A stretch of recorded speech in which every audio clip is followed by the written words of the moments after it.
The broadcast is now starting. All attendees are in listen-only mode. Good morning. Thank you so much for joining us today. My name is Tracy Zimmerman. I'm the Executive Director of the North Carolina Early Childhood Foundation. And just as a test, if someone who is listening in could type in the chat box that you can hear me, that will alleviate all of my fears as we move forward that no one's really able to hear what's going on. So I'd appreciate that. We are going to spend the next hour talking about pre-K, both nationally and within North Carolina. We are going to focus on really a few different questions. What is their agreement on the benefits of high quality pre-K? What's the current state of knowledge? As many of you know, North Carolina has been a leader in pre-kindergarten. We've created a national model that we know how improves outcomes for children. And what's exciting is today there are 43 states and the District of Columbia have publicly funded kindergarten programs. So we're going to look at and talk about what has been the impact of these investments. How is pre-K part of a birth to 8 continuum that contributes to third grade reading proficiency? What are the implications of the research on pre-K for the years that come before and after it? And why do we need to be talking about North Carolina's pre-K and its outcomes and how we use what we've learned to build a stronger system for young children? Okay, so no one has typed anything in the chat box. So rather than feel like everyone is typing something, if someone can just say, hey, I hear what's going on, that would be really helpful. Okay, I see it now. Thank you. All right, so as we move forward, at the end, you will have the opportunity to ask questions. So you can see here, you just use the question box to type your question. You can type that either during the webinar or as we get to questions, and we will come to those at the end. So we are really fortunate to have a stellar team of nationally, if not internationally known experts with us today. Ken Dodge is the William McDougall Professor of Public Policy and a Professor of Psychology and Neuroscience at Duke University, where he founded the Center for Child and Family Policy.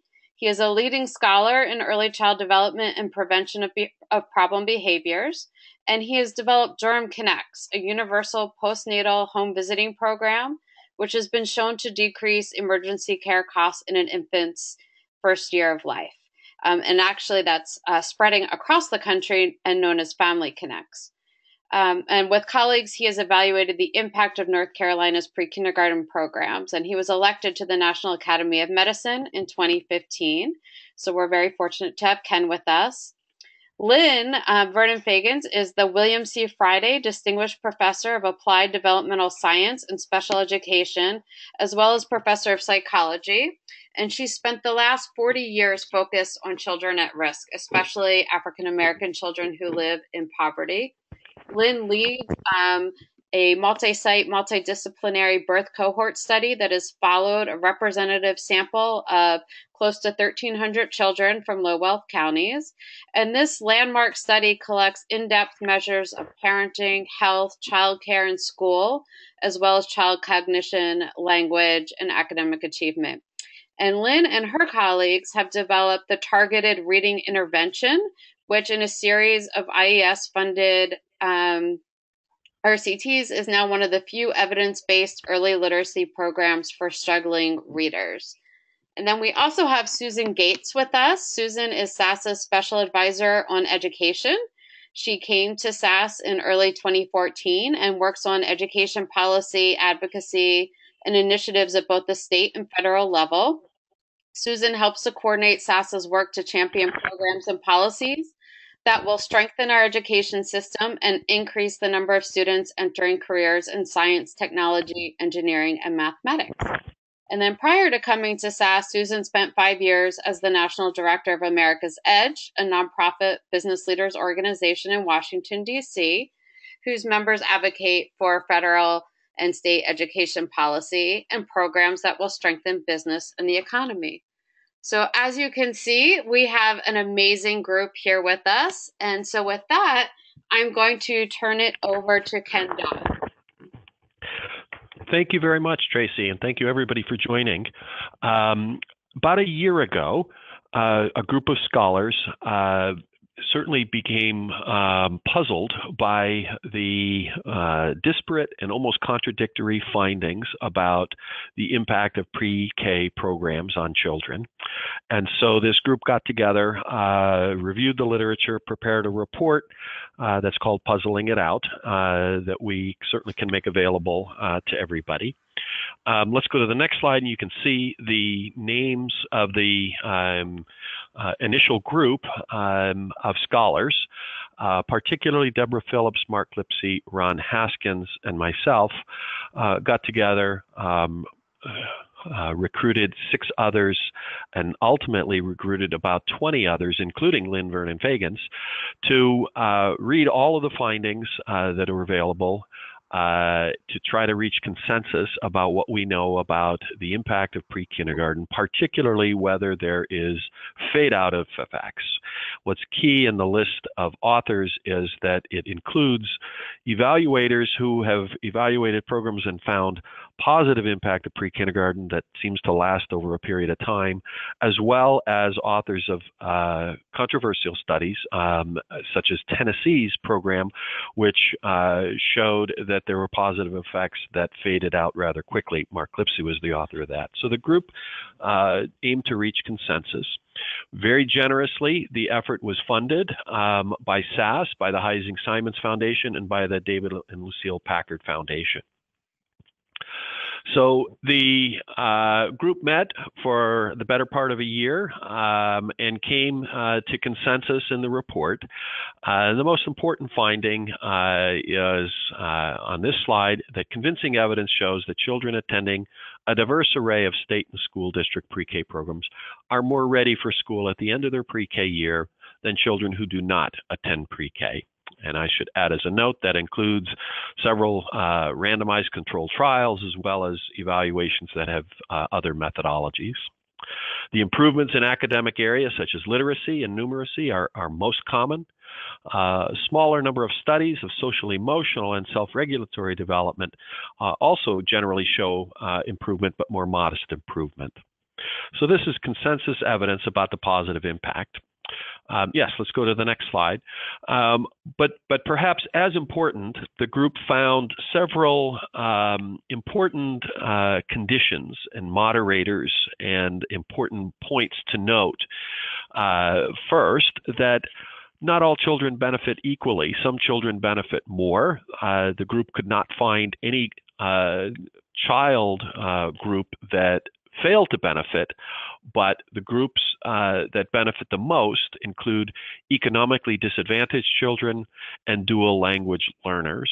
That pre-kindergarten year seems to do something particularly promising for those groups of children. Let's go to the next slide. Another very important point that the group learned and highlight in the report is that not all pre-K programs are equally effective.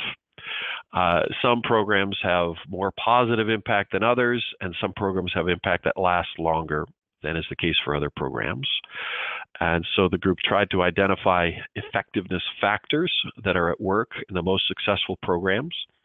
And two, I want to highlight. One such factor supporting early learning is a well-implemented evidence-based curriculum. Some pre-K programs have no curricula at all, or a homespun ad hoc curriculum. Those programs do not perform as well as those that have a well-implemented evidence-based curriculum that is in writing, manualized, teachers can learn, and shown to have success. The second important effectiveness factors is coaching for the teachers, including efforts to promote orderly but effective classrooms. Let's go to the next slide. So one very important point is whether the positive impact of pre-kindergarten lasts beyond the pre-kindergarten year. And here, the group came up with less striking or strong conclusions because the state of evidence is still very thin. So convincing evidence on the longer-term impacts of scaled-up pre-K programs on academic outcomes and school progress is sparse, precluding broad conclusions. The evidence that does exist often shows that pre-K induced improvements in learning are detectable and last throughout elementary school, and that's the case for some of the programs or some of the schools and contexts, but studies also reveal null or negative impacts for some programs.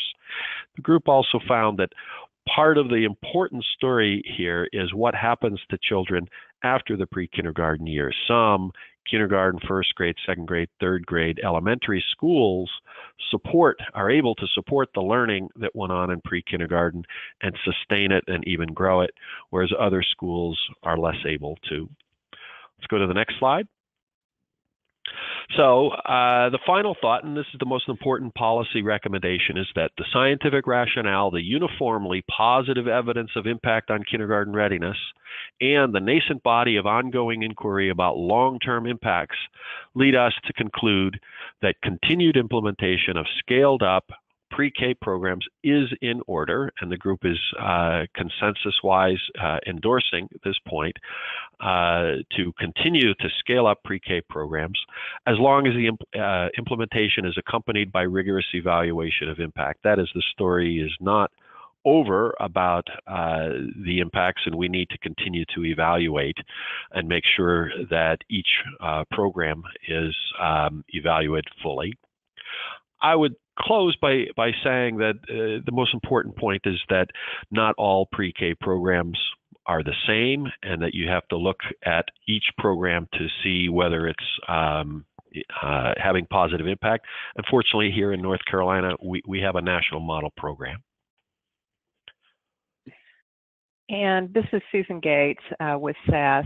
Again, welcome everybody. Thank you for being on. I just had a question for Ken in light of what you just said, Ken, that this is a consensus statement, which made it really hard to do because the evidence was all over the place, such as Tennessee, the Head Start studies versus the North Carolina studies that you'll be talking about a little bit later. So when you think about the consensus statement and you think about NC Pre-K in particular, are there particular parts of the consensus statements, because you all addressed 10 different topics, that are particularly relevant to where we are now with the NC Pre-K program? Yes, thank you, Susan. I do think there are some top-line takeaways. First, that as North Carolina continues to implement and perhaps grow its program, that it maintain a very important emphasis on its high quality. So when we look at North Carolina's program, it is evaluated as being a high-quality program using the criteria that Steve Barnett developed at the National Institute on Early Education Research, but that it needs to maintain those indicators of high quality in terms of class size, teacher curriculum, teacher credentials, that sort of thing. And if we spare those quality indicators, the national report suggests that the impact may go down. The second important point is that what happens after pre-kindergarten is just as important, and that we need to make sure there is alignment between the pre-K program in North Carolina and what happens for children in kindergarten, first grade, second grade, third grade. The cautionary story about Tennessee is that there really was not alignment, and what was being taught in pre-kindergarten helped those children become kindergarten ready, but the kindergarten curriculum repeated the very same material, did not enhance children's growth. As a result, other children who hadn't had pre-K caught up, and the kids who were in pre-K just floundered. We need to make sure that there's alignment in North Carolina between the pre-K and the elementary school programs.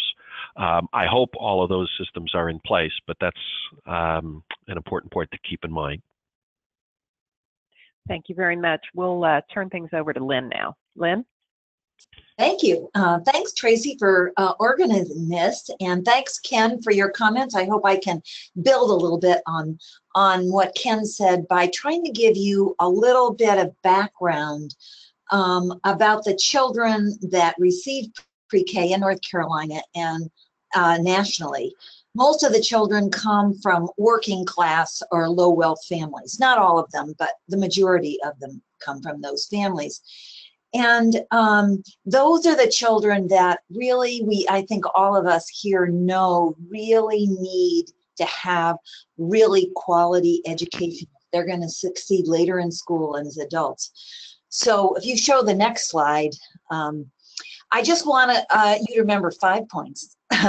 And one is on the left side, just kind of 3 things that have changed over the last 40 years that have really impacted our children and what pre-K and early elementary school instruction can really help. And that is, there's, and many of you already know this, there's a growing income gap between the rich and the poor over the last 40 years. There's the emergence of what I'll talk about in a minute, the 24-hour economy. And there's also a growing parenting opportunity gap. So it's more important than ever for these, I call them diverging destinies of families and children, that we have high teacher quality and can emphasize this classroom quality. And I'm just saying that when we look at classroom quality, the most important aspect, besides the number of children in the classroom and the resources there, is teacher instructional quality. So thank you for the next slide. And so here it just shows you the education income gap between college educated parents and not college educated. And what I just want you to realize is that over the last 40 years, there's been this huge difference between people who have a high school degree and those with a college degree. That didn't happen 40 years ago. Someone with a high school degree could have a pretty good life in the United States. That hasn't happened. And those are often a lot of the kids that you're seeing are the children of these people with a high school or less. Okay, you can show the next slide. Besides that, there's been the rise in the 24-hour economy. You'll see, I don't want you to look at this graph in great depth, but this is from our Family Life Project that Tracy briefly described, and these are families in North Carolina and Pennsylvania. But you can see these are mothers with no high school or high school. A lot of them are working non-standard hours. That means they're working at Walmart till 2 o'clock in the morning and so forth. But if you have a college degree, you see how few of those moms are working non-standard work hours. And I can tell you most of those non-standard work hours for college grads are nurses. All right, next one, next slide. So besides that compounds all of this is that low-wage workers have increased their hours worked by 22%, while top wage earners have increased their hours by only 7%. So, we're all working more now. But those low wage workers that are actually making less and working these non-standard work hours, they're working more hours. So what does that do to our children? Next slide. So this is national data that I'm showing you. And if you look at the graphs on the left versus the right, the one on the left are in the 1970s. And you can see that parents who have had a high school or a college degree in the 1970s were spending the same amount of minutes per day with their children. On the right is like around 2003 to 2010. And you can see things have changed. Both groups are actually spending a lot more time with their kids, but people with a college education are spending twice as much time with their children. That's not because people with a high school degree or lower don't want to spend that time, but they're working these non-standard work hours and more hours and we could say more jobs. Next slide. This just, is more evidence of this, only looking at parental education time, that this is learning time that they have with their kids. So these are parents' time reading books with their kids, teaching them the alphabet and so forth. And again, you see no difference from about 65 to 75. But now in 2010, you see this big gap between the time that parents can spend helping their children with activities that would help them in school. All right, the next slide. This is data from the Family Life Project, just to emphasize how this has impacted something important that we all know, that parental language to their children is extremely important for kids' later academic success, especially in reading. And here at the top, we have moms with college degrees, and this is their diversity of vocabulary during a picture book task in the home with their children from 6 to 36 months. And you can see that there's a big difference between the college educated and the high school and not high school educated moms. Interestingly, you can see there was some difference between the high school and no high school early in the child's life, but by 36 months, there's no difference. And it's not causal, but at 36 months is the time when high school and no high school moms begin to work full time. So I think this is all kind of this picture that tells us that it's more important than ever for us who are interested in education to really help these children who come from these working class or low income families. Next slide. So this is some data to show how important it is for teachers to really talk to kids. And since I'm a language person, this is data again from the Family Life Project, and you can look at this graph later, but what it really shows is that if teachers talk a lot to individual children in their classroom, they can compensate for moms who do not speak very much at all in the home. And in fact, they can look very similar to children whose moms talk a lot in the home. That teachers make a big difference for children. And this is teachers at 3 years of age, but they're impacting these kids when the children enter school on a standardized measure of vocabulary. Okay, next slide. So my pitch is that, preschool and pre-K really matter, but what we've found in the Family Life Project is that K through 3 is really important, especially for these low-income working class families, that even something like pre-K that can make a difference, as Ken said, it can really make a difference for kids as they're entering school. They are still not at the same level as children whose parents have a college degree. And so those kids need continuing strong education, and Ken emphasized that. And we've found that in our Family Life Project, that really, in order to read well at 3rd grade, you really have to have high quality education. And you can see if you don't, things aren't going to go well. So next slide. And I should say that the Business Roundtable report that I'm sure Susan Gates could give you access to, or in fact you can get it online, really talks about that K through 3 in a really good way for those of you who have an interest in that. So we really want to emphasize continuing high quality instruction in early elementary school. And in the Family Life Project, we found that it's not just 1 year. You have to have multiple years of good quality instruction, and that makes a huge difference for 3rd grade literacy scores. And those children who entered with lower skills benefited more from more years of better classroom instruction. And and Ken emphasized that also. Thus, more years of better quality instruction, K through 3, may be one way of narrowing that gap between those with a college education and those, whose parents do not have a college education, and those who have a college education. Next slide. So my conclusions are that, most of your pre-K programs are focused for children at risk, and that over the last 40 years, I think we all need to remember of the challenges that these parents face in trying to help their children. From our studies, it's not that the parents don't want to help their children, but there are many challenges they face of lower salaries, more work hours, and more non-standard work hours that prevent them from doing a lot of what we expected parents to do 40 years ago. Thus, teachers in schools are just more important than ever for this next generation of children who go to, that you serve in pre-K, and to solve the diverging destinies between the children whose parents have a college degree and those that don't. Consistent teacher, high quality instruction, for me, especially in language and literacy, are just critically important from birth to 8 if we want all our children to succeed. Thank you very much.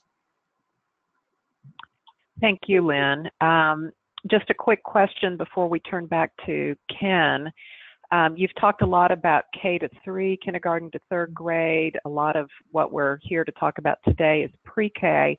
I wanted to ask, how do you respond when asked about the importance of birth to 3 programs in the trajectory of achieving 3rd grade reading proficiency? Good question, Susan, thanks. Obviously, 0 to 3 is really important. And there's no doubt that programs should be there for kids 0 to 3, but I really believe that we really have to focus on 0 to 8, that all of those years are important. Clearly, parenting, I think, is especially important, 0 to 3, and I know Ken has been very involved in that parenting programs in the home are really important, 0 to 3. But after that, I really think we also need to focus again on these programs for children in preschools, in pre-K, in elementary school, because we can't really count on all of our parents to have the kind of time that they would like to help their children do well in school. Thank you very much. Ken, we're going to turn things back over to you to talk about the impact of the North Carolina NC Pre-K program on 3rd grade reading proficiency. Yeah, thank you, Susan. So what I'd like to do next is to spend a little bit of time talking about the More at 4 North Carolina pre-K program itself, what it is and how it runs, and then describe our evaluation. And I should start out by saying the North Carolina NC pre-K program is one of the most thoroughly evaluated programs nationally, beginning with the splendid and ongoing research by the Frank Porter Graham Child Development Center at the University of North Carolina, Chapel Hill, particularly Ellen Peisner-Feinberg, who has done a lot of evaluations. And then along with my colleagues at Duke University, Clara Mushkin and Sunny Ladd, we've taken on a new aspect of the evaluation. But first, let's talk about NC Pre-K. It is state funding for pre-kindergarten at age 4. It began under the administration of Governor Mike Easley, continued by Governor Perdue, and then continued by Governor McCrory, and now being continued and grown some by Governor Cooper. It comes in the form of funding slots, so it's really money. It's really dollars, state dollars, that go to funding slots for at-risk 4-year-old children. At-risk is defined in several ways based on income, disability, developmental delay, limited English. I should also add that any child of a military, active military personnel is also included in there. And so it is funding slots for these groups of children. The funds go from the state to a county level administrator who then pays a classroom program that could be in any setting. This is very important, that the pre-kindergarten program in North Carolina is administered in public schools, in for-profit childcare preschool settings, as well as not-for-profit childcare centers, and even Head Start programs. So it's administered in a variety of settings. And at the peak, about 25% of all of the children in the entire state, all 4-year-olds, received slots. What's interesting about that administration is that the designers of the program, John Pruitt and others at the State Department of Public Instruction, were hoping, anticipating spillover to other children, that it might have actually broader positive impact than on not just those 25% of children who are getting funded slots. The spillover could occur in two ways. One is that most of the pre-kindergarten classrooms that enrolled a child who had a funded slot also had enrolled in those very same classrooms other peers who were not being funded. However, in order to have that classroom receive the funding, the classroom itself had to go along with a number of state requirements for quality, having to do with class size, curriculum, teacher credentials, all of those indicators that Lynn spelled out and are spelled out in the state statute. And so there are probably another 25% or even more of children who are classmates of funded children, meaning that the program is reaching more than 50% of all of the children in the state at its peak. And so there's positive spillover anticipated for those children. The second way that the program anticipates spillover is that if you've got more than half of the children at the pre-K year becoming kindergarten ready and populating kindergarten classrooms, that you're changing the culture and the initial kindergarten readiness level and learning level of most of the children in those classrooms, enabling the kindergarten teacher then to teach to a higher base level, beginning level. And so it was anticipated there might well even be spillover to children who were not in pre-K at all, but are now benefiting from a higher level of instruction and more prepared kindergarten peers. The funding level is throughout the past decade was about $4,400 per funded child. That's state funding, certainly supplemented at the local level because good quality pre-kindergarten programs cost perhaps even double or more for each funded child. But the state support was about $4,400 per funded child. If about a quarter of the children are receiving the funds, that means it's about $1,100 per every child in the entire state. Let's go to the next slide. That is the basis for the evaluation that we did of the North Carolina pre-K program. What we realized and wanted to take advantage of was the fact that the rollout of the NC Pre-K More at 4 program was uneven by design. Some counties got it as pilot counties before other counties got it. When it was administered, the level of funding in one year differed from the level of funding in another year. It's kind of state legislatures have different funding levels. And also, even within years, the funding allocation per child capita to local counties just haphazardly differed. So we wanted to take advantage of what you might call a natural experiment to ask the money question.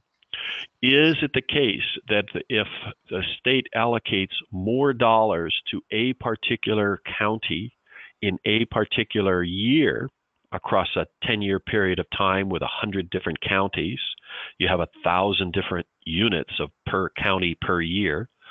Is it the case that when the state allocates more dollars per child in a year, does the population of 4-year-old children have better developmental outcomes than in years when children from that very same county got less funding or children from other counties got less funding? So let's go to the next slide. Using that evaluation design, we then followed up the entire population of children in each county in each year using administrative records of children's scores on standardized achievement tests at the end of grade for reading as well as math. And what's graphed here is the impact of the average funding level in added months of learning as reflected on those reading scores. And you can see that in third grade, the average funding level had an impact of about 2.5 to 3 months of learning as value added for the children in the state of North Carolina. In math scores, it was also positive, but about 1.5 months of learning. We asked the question about whether there would be persistence in these effects or whether they would fade out as the children got older. And the finding is quite clear that the findings that the positive impact is sustained and even grows. So that in fourth grade, the impact is higher, and by fifth grade, the impact on reading scores is about 4.5 months, which is a good half a year of learning, evident by the end of elementary school in reading scores for a program that's administered in the pre-K year. So let's go to the next slide, where we ask a very important question about whether the positive impacts are the same for children from low-income backgrounds as well as children from middle-income backgrounds. Now, it's the case that by design, most of the funding slots go to children from low-income backgrounds, although some children from middle-income backgrounds got the program. But the middle-income children might be benefiting by this spillover effect. And what is graphed here is the relation between the amount of funding as you go down across. The more to the right, you have more funding per child, and if you go to the left, you've got less funding per child. And what's graphed up and down is the number of months of learning. You can see that as there's more funding, the red line shows a good steep curve, that the more funding you provide to low-income children, the more positive impact it has. But it also has a positive impact on the middle-income children, not as steep. And so the result is that at the higher levels of funding, both low-income and middle-income children benefit, and the gap between low-income and middle-income children is reduced. And so potentially this program has the potential to reduce achievement gaps by income. So let's see, what's the next slide? I think we're done, ready to answer questions. Yeah, I've got one more question for you, Ken, as well. Funding for North Carolina pre-K was significantly increased in this year's biennial budget compared to what's been going on with NC pre-K in the last few years. And the governor, as well as the General Assembly, based the number of slots, as you've described them, for which funding was provided based upon what they called the waiting lists. And wanted to have you talk just briefly about whether or not these so-called waiting lists are a reliable source of demand for the program.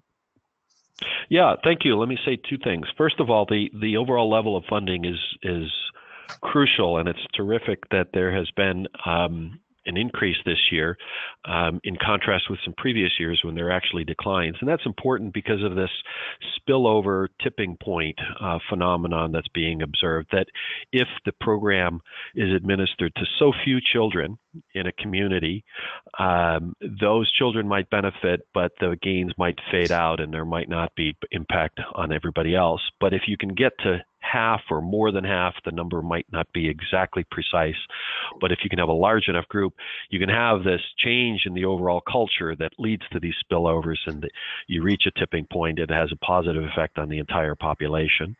So this year, the extra slots went to those, as you said, on pre-existing so-called waiting lists. Well, the problem there, it's certainly a challenge to decide who should get the next allocation of funds. But the problem with the waiting list as they were constructed is that some communities, well, certainly they're not required to keep a waiting list, and some communities do have a waiting list, others don't. that does not reflect demand. Some communities where there might be high demand didn't have a waiting list because they didn't bother to keep one, or parents didn't think that there was any hope at all. And so the waiting lists do not reflect demand. Demand actually is higher for the program than even these waiting lists would say. And it's a high demand not only from low-income families, but also from middle-income families. So the demand would be higher. The waiting lists are not the best way to decide which families are going to get it next. And I would certainly suggest that they go back and re-implement next year the criteria that ought to be used in deciding which children get the funded slots. This is such an important issue. There are some communities within North Carolina who are trying to figure out how to move toward universal allocation of funds to make the pre-kindergarten program universal so that every child in the community can benefit. Thank you.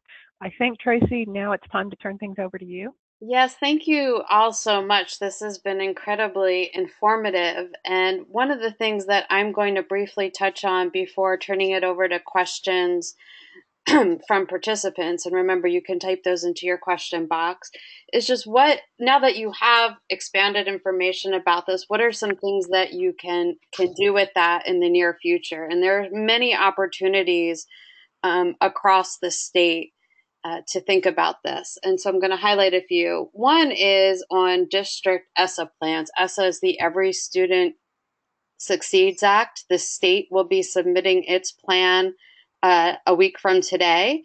And within the act, the way that Congress wrote that, almost every title includes mention of early learning. And there are many opportunities to incorporate birth to 8 learning, whether that be pre-K or other programs, into district plans. So what will happen is after the state submits its plan, and I'm sure the state will start even during the approval process, they'll develop guidance for local education agencies, who will then be required to submit their plan of how they will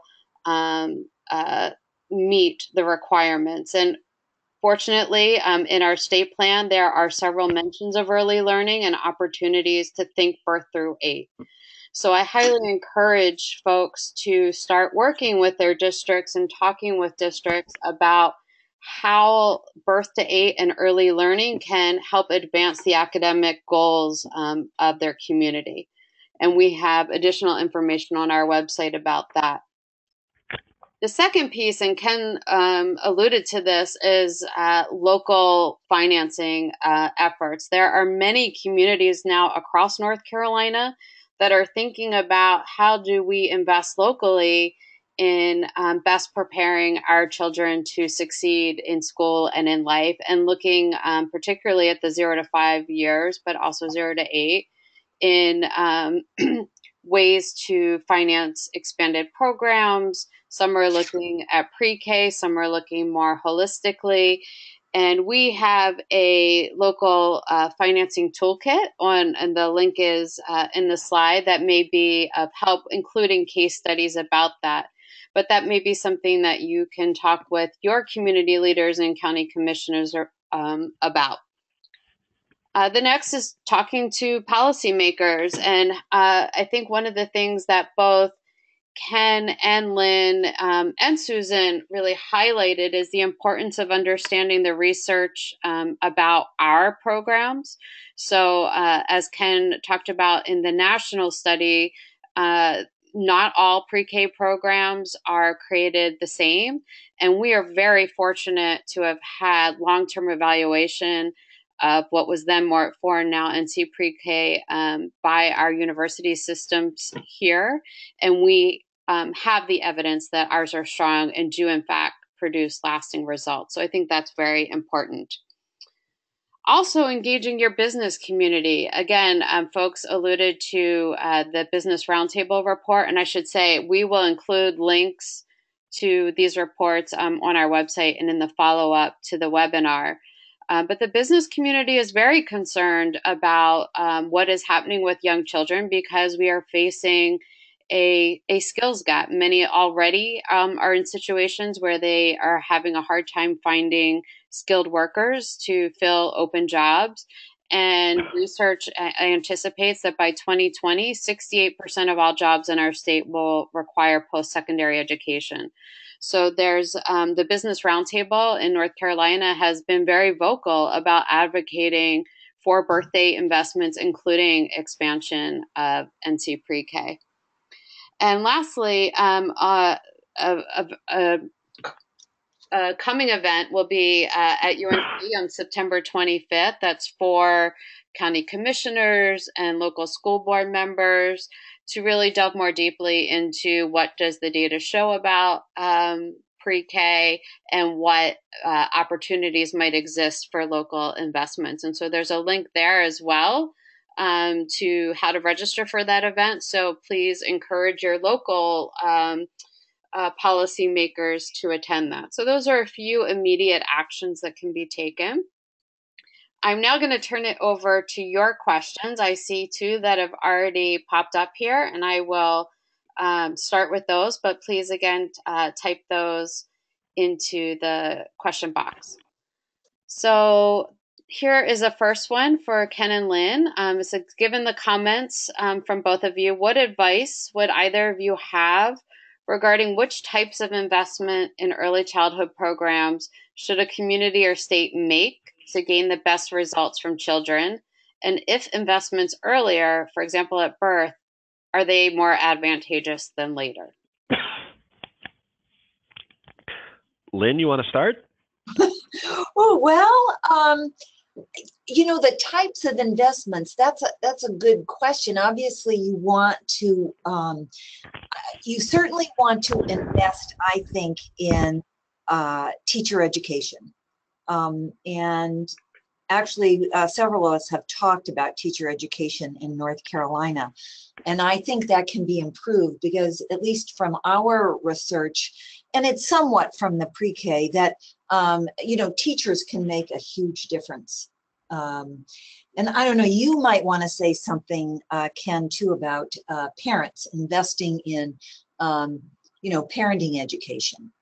But Sure. So this is a terrific question, and given limited funds, it becomes an all-important question for communities how to prioritize. But it's a very difficult question because ultimately what we need is a fully funded continuum of care beginning prenatally all the way through elementary school and beyond. And so any statement of endorsement of priority for one over another certainly cannot be interpreted as a lack of endorsement for anything else. I think North Carolina has really done a terrific job in prioritizing three different kinds of funding. We've talked about NC Pre-K. Those are funded slots of pre-kindergarten education, how important. We haven't talked much about the Smart Start initiative, which is another one of North Carolina's nationally known initiatives. And unlike NC Pre-K, which are funded slots for one child at a time, Smart Start is really support for growing the quality of infrastructure in early child care and education, helping daycare teachers become more skilled at what they do, getting more access for children into high quality early child care. And North Carolina has been a national leader through Frank Porter Graham's work in identifying characteristics of high quality early child care facilities with its 5-star rating system. So I'd certainly advocate also the importance of supporting that infrastructure. The third investment North Carolina has made has been in parents, as Lynn said, beginning prenatally in the form of support for the Nurse Family Partnership and other home visiting programs at birth, one of those being our Durham Connects, Family Connects program, which is a universal program of reaching parents at birth, to offer support through a limited number of in-home visits to help parents as they launch their parenting effort and connecting them with communities. That's important. I would have a hard time saying, one over the others. I do think that there's growing momentum for pre-kindergarten, and even though my own work is more devoted to early parenting, and I think that the idea of fully embracing and supporting pre-kindergarten seems like maybe the highest priority of all. Thank you both. And I would just add, I think it's also important to understand where a given community is. And so understanding the data so that you're making decisions that are best informed by the needs of that particular community as well. We have, through our Pathways to Grade Level Reading initiative, a Measures of Success framework that was put together by experts across the state. And I think it's a good beginning point to also look at where are we in a community. So I'm going to go to the next question, which is, how do we encourage positive collaborative conversation between the birth, pre-K, and K through 3 administrators and teachers to promote better alignment across the B through grade 3 continuum? Well, that one's a hard one, but it's extremely important. And it has been the case that it's not always clear that pre-K teachers and administrators talk with elementary school teachers and their administrators. So to make sure that everything is in alignment. Ken alluded to this in some of the evaluations of pre-K. We've certainly observed it in our observations in North Carolina and Pennsylvania. I would say that that's a high priority that we really need to have, and this was something Ken said too, we really need to have something like a birth to 8 continuum where people talk together. I will say there's some good models. For instance, Orange County here in North Carolina has a program called the Family Success Alliance, where they are trying to do alignment from birth through 3rd grade. And they have really worked hard in getting all the partners together and each of them contributing actually resources to make sure that the children who are most at risk get the kinds of services they need. So I do think that it would be important for us in North Carolina to look around for models that have worked in other places. I would add also that there's... Yeah. I'm sorry? No, this is Susan. A couple of things too that are underway already that will address what Lynn's talking about is the General Assembly created a birth through 3rd grade interagency council. They're calling it the B3 Interagency Council that is being led by DHHS, DPI, and Smart Start, as well as other particular individuals who are designated to be a part of it. And they're going to be looking at the very alignment that the questioner had. And then there are also some preliminary discussions underway in the state looking at teacher and principal preparation programs and trying to figure out how those that are going after a K-4 license are getting instruction on early childhood development, and vice versa, that those that are looking at a BK license are getting instruction on what really does happen in the early elementary grades so that there's a cross-pollination in the degree programs. And one point I would add is that this is an opportunity through the local district ESSA plans to build on that. And so districts have the opportunity to, for example, think about how they will take on professional development birth to 8 that is inclusive of the birth to 8 teachers in any setting, private childcare, Head Start, and thinking about how do you start to build that teacher quality across that birth to 8 spectrum. So there's some real opportunity in addition to the birth to 3rd grade interagency council through Every Student Succeeds Act and both at the state and local level to begin to address some of that. I'm going to move on to we have a lot of questions. I'm not sure we'll get to all of them. So the next is, Obviously, we need to continue to focus on pre-K teacher education. What else can we be doing to better assess and transparently report on pre-K, K-3, and birth to age 3 quality of classroom instruction and social emotional support?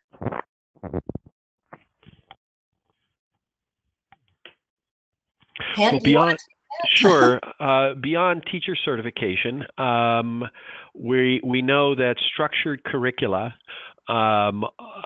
yield more positive impacts than no curricula at all or ad hoc curricula that are locally developed and not really well evaluated.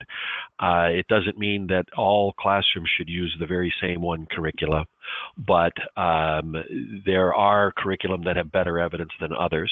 So I would say that it's important to scrutinize the curriculum that's being used and implement those that are having most positive effects. And there are curricula in reading. Lynn Vernon-Fagan's the world's leading expert in those. There are math curricula that have positive impact. I know the Building Blocks program has been used in Boston and other places has a positive impact. And then there are curricula for social emotional learning. Social emotional learning has come a long way. It's not merely values and character education and putting a value word on the board and having kids talk about it. There are real skills involved in social emotional learning. Karen Bierman at Penn State, a number of others have developed very promising curricula there. So I would emphasize getting the right curricula and paying for those curricula. There are a lot of other things that could be emphasized as well. Great. I have 2 more questions that I think we can get to and then wrap up. The first is, does expanding pre-K programs to summer school have an effect? Is there any research on summer program benefits? Generally, there's a lot of research in elementary school showing about summer loss, particularly for children from low-income backgrounds. My understanding is that literature also extends earlier to, say, the summer between pre-kindergarten and kindergarten, or even before that,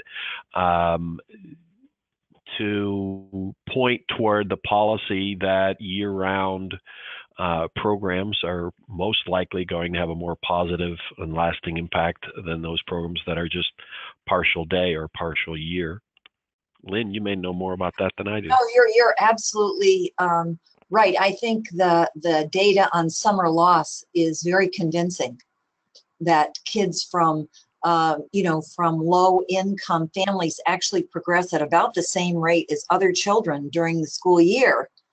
But then they lose so much during the summer that they start off the fall at a much lower level. So I agree with Ken. I am assuming the same would be true of pre-K. And I think we really do have to think carefully about how we structure our educational systems so that, really a lot of our kids get programming during the summer somehow. Maybe this is an opportunity to point out one other part, which is that families live 24/7 lives, and we need to design our educational programs so that they fit with family needs. Families don't stop working in the summer. Families don't stop working at 2 o'clock in the afternoon. We need to have programs that fit contemporary family life, and that means year-round. That means full day. Not that full day means classroom learning every second of the day. Children learn during play and other activities, but we really need to coordinate our education system with the family needs.